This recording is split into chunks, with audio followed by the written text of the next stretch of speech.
नमस्कार मित्रों, मैं उत्तराखंड बेरोजगार शिक्षक संघ से आसिफ बिष्ट आप सभी के सामने एक बार फिर से मौजूद हूँ।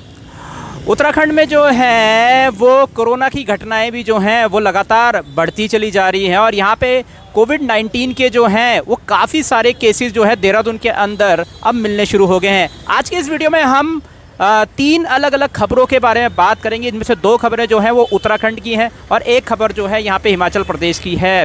तो सबसे पहले यहाँ पे हम बात कर लेते हैं आज सुबह 5:30 बजे जो हेलीकॉप्टर जो है गौरीकुंड में क्रैश हुआ, जिसकी वजह से यहाँ पे 7 यात्रियों की, या कह सकते हैं हेलीकॉप्टर में सवार जो 7 के 7 लोग मौजूद थे उन सब की मृत्यु हो गई। यहाँ पे आपको बता दें कि यहाँ पे ये जो हेलीकॉप्टर था वो केदारनाथ से गुप्त काशी की ओर जा रहा था और गौरीकुंड के आसपास, ये कह सकते हैं गौरीकुंड से लगभग त्रिभुजी नारायण इस प्रकार की जो जगह थी, इसके बीच में ये हेलीकॉप्टर जो है वो दुर्घटनाग्रस्त हो गया और जितने भी यहाँ पे लोग थे हेलीकॉप्टर के अंदर, सभी 7 के 7 लोगों की यहाँ पे मृत्यु हो गई।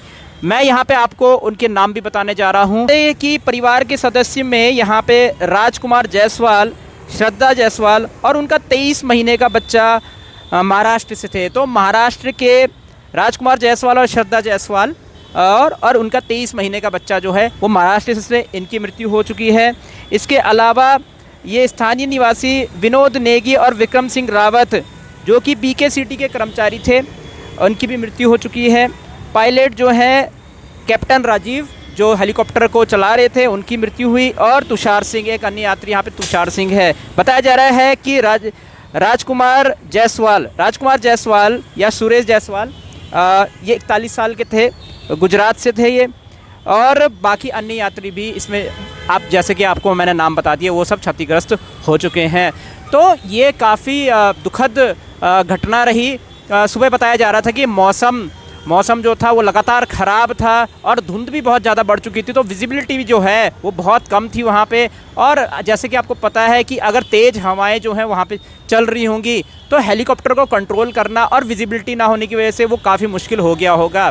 कयास लगाए जा रहे थे यहाँ पे कि इस घटना को शायद थोड़ा सा डिले किया जाता तो ये रुक सकता था। तो यहाँ पे हेलीकॉप्टर में पायलट को या और चीज़ों और लोगों को भी यहाँ पे सुरक्षा को ध्यान में रखते हुए और डिले करने चाहिए थे, जिससे कि सुरक्षित यात्रियों को पहुँचाया जा सकता था और इस घटना को रोका जा सकता था। तो सीधी बात है, यहाँ पे पुष्कर सिंह धामी जी ने भी इस दुर्घटना पे अपना गहरा दुख व्यक्त किया है और श्री हरि के चरणों में उन्होंने कहा है कि श्री हरि के चरणों में यहाँ पे उनको स्थान दिया जाए और इस प्रकार की घटनाएं ना हो, तो जितना ज़्यादा सुरक्षित यात्रा को किया जाए उसके लिए अन्य कदम जो है यहाँ पे पुष्कर सिंह धामी जी ने उठाने का वादा किया है और वो उठा भी रहे हैं यहाँ पे। तो इस तरीके की जो घटनाएं हो रही हैं वो रुकनी चाहिए, मेरा ये मानना है। अगर हवाई यात्रा, देखिए केदारनाथ में हवाई यात्रा बहुत आम बात हो गई है क्योंकि वहाँ पे रोड से ट्रैवल करना बहुत आसान नहीं हो गया है। हाँ, आप भी जानते हैं कि केदारनाथ के आसपास के जो एरिया हैं उसमें हवाई यात्रा बहुत ज़्यादा होगी, तो सुरक्षा को भी और मजबूत करने की यहाँ पे बहुत ज़्यादा ज़रूरत है। तो सरकार इसमें उम्मीद करते हैं कि एक सही फैसला लेगी और यहाँ पे जितना हो सके हवाई यात्रा में यात्रियों को सुरक्षा प्रदान करेगी। दूसरी खबर की बात करते हैं। यहाँ पे आपको बता दें कि देहरादून के अंदर आज रविवार को 10 कोविड के मरीज जो हैं आप कह सकते हैं वो पाए गए हैं। यहाँ पे बहुत दुखद बात है। यहाँ पे जैसे कि मैंने लगभग 25 मई की न्यूज़ में आपको बताया था कि यहाँ पे एम्स ऋषिकेश के अंदर 2 केसेस जो हैं, लगभग 3 केसेस आप कह सकते हैं वो कोरोना के पाए गए थे और मैंने चेताया था कि हो सकता है कि देहरादून के आसपास के एरिया में बहुत जल्द आपको कोविड के केसेस देखने को मिल सकते हैं। तो यहाँ पे जाहिर सी बात है, अब देहरादून में कोरोना के मरीजों की संख्या 54 पहुँच चुकी है। यहाँ पे कोरोना फिर से फैलना शुरू हो चुका है और आज के दिन आप कह सकते हैं रविवार के दिन आपको 10 लोगों के अंदर कोरोना के सिम्टम्स पाए गए हैं, यानी कि उन 10 लोगों को यहाँ पे कोरोना हो चुका है। और इसके साथ कह सकते हैं कि देहरादून के अंदर 54 लोगों को कोरोना हो चुका है। इसमें से आपको बता दें कि 10 में से 9 लोगों को क्वारंटीन किया गया है आइसोलेशन घर के लिए और एक एक की जो हालत है वो गंभीर बताई जा रही है, इसलिए उसको अस्पताल में भर्ती किया गया है। आपको बता दें ये जो 54 जो केसेस है कोरोना के, ये ग्राफिकेरा हॉस्पिटल, मयंत इंद्रस हॉस्पिटल, दून हॉस्पिटल और इस प्रकार से कैलाश हॉस्पिटल और एम्स, जैसा कि आप जानते हैं ऋषिकेश एम्स, इन सभी जगह पर कोविड-19, इसके अलावा और भी हॉस्पिटल्स हैं जो मेन हॉस्पिटल्स हैं, वहाँ पे कोरोना के मरीजों को भर्ती किया गया है और उनको भी यहाँ पे सुरक्षित करने की कोशिश की गई है। डेंगू के केस भी आपको बता दें यहाँ पे लगातार मिल रहे हैं। 102 मरीज जो हैं उनको डेंगू हो चुका था, जिसमें से 86 लोगों की रिकवरी हो चुकी है। अब डेंगू के मरीज जो हैं 16 हो चुके हैं, मतलब एक्टिव जो हैं डेंगू में वो 16 हो चुके हैं। 86 मरीज यहाँ पे डेंगू में ठीक हो चुके हैं। तो लगातार यहाँ पे आप कह सकते हैं कोरोना का खतरा, डेंगू का खतरा जो है वो बढ़ता चला जा रहा है। हालांकि डेंगू से रिकवरी बहुत जल्दी हो रही है, लेकिन कोरोना जो है वो धीरे धीरे करके उत्तराखंड के अंदर तेज़ी से पैर अपना पसार रहा है।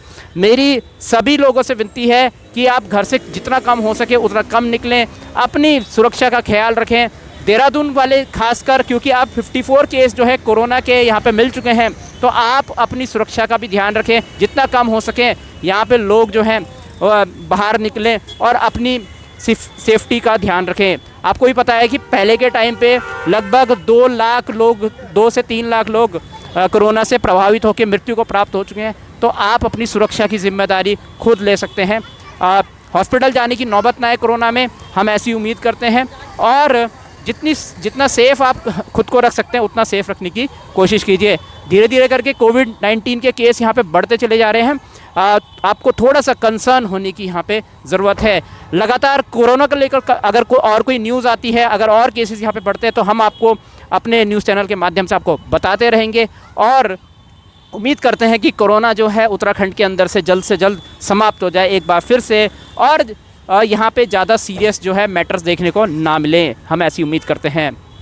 यहाँ पे आपको एक न्यूज़ के बारे में और बता दें कि हिमाचल प्रदेश में एक बच्ची जो है वो जिप लाइनिंग कर रही थी। लगभग बीच में रोप आने के बाद अचानक से वो 30 फीट गहरी खाई पे रोप टूट जाती है और 30 फीट गहरी खाई पे वो बच्ची गिर जाती है। भगवान की दुआ से वो रोप ज़्यादा ऊंची नहीं थी, अगर बहुत ज़्यादा ऊंची होती तो मृत्यु भी हो सकती थी। फ़िलहाल बताया जा रहा है कि उस बच्ची के जो पैर हैं उस पर फ्रैक्चर हो रखा है, वो ठीक से अभी ठीक नहीं हो पाई है। तो जिप लाइनिंग वालों से मेरा भी एक विशेष आग्रह है कि आप कृपया सुरक्षा जो है वो सही से रखें। मनाली हिमाचल प्रदेश की ये खबर है, बहुत ही सीवियर मामले यहाँ पे देखने को मिल रहे हैं और हम यहाँ पे दुआ करते हैं कि ये सारे मामले जो हैं वो जल्द से जल्द जो हैं सॉल्व हो जाएं। कोविड-19 का केस आप जैसे कि जानते हैं एक दिन में 10 केसेस मिलना बहुत देहरादून के अंदर वो भी बहुत दुखद बात है। फिर आप जैसे कि जानते हैं डेंगू 102 लोगों को हुआ, 86 लोगों की हालांकि रिकवरी हो चुकी है, लेकिन अब आप अपना ध्यान रखें, यही हमारी आपसे दुआ है। तो ये हमारे हेल्थ के मामले थे जो मैंने आपको 3 मामले यहाँ पे बताए, और आप अपना अच्छे से ख्याल रखें, खबर सुनते रहें, जो भी चीज़ें हो रही हैं उस चीज़ को लेकर सजग रहें। इस वीडियो में इतना ही। मैं उत्तराखंड बेरोजगार शिक्षक संघ से आशीष बिष्ट आप सभी से अनुमति लेता हूँ। जय हिंद, जय भारत, जय उत्तराखंड।